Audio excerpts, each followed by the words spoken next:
Ayan o mga idol. Wala nang kasawaan ng ulan dito sa amin. Ano ba na yan? Bakit gaganito ang ulan dito?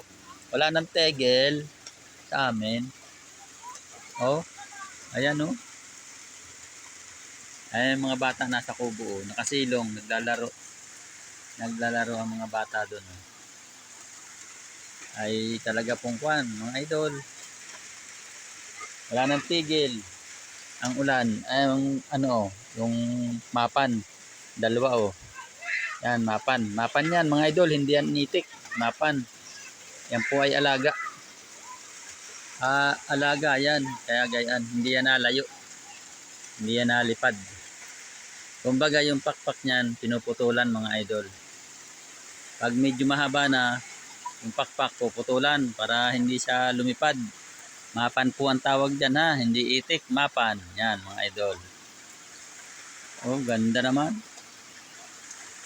Mapan. Kala mo itik, kamukha. Kamukha ng itik mga idol. Yan, tama naman yung aking mga alaga. Oh. Yan. Mga na ito sa ano. Taas. Wala nang sawa ang kaulan dito. Aba, ay naman na yung ulan na yan. Hindi na nagsawa yung mga ulan na yan. Oh, huwag papaambon kayo ah. Talagang. Ayan, ingat. Ayan mga bata po, naglalaro sila doon sa kamalig kasi malakas ang ulan na. Kaya andun sila. Ayan, ang daanan ng mga sasakyan, mga idol. Yan, oh. Nagpaambo na ang mga bata, oh. Liligo na naman yan sa ulan. Kaya nagtakbuhan na. Ayan na, jay na. Nagpaambo na rin. Nahulaw na mga idol. Nahulaw na, oh. Nahulaw na ang ulan.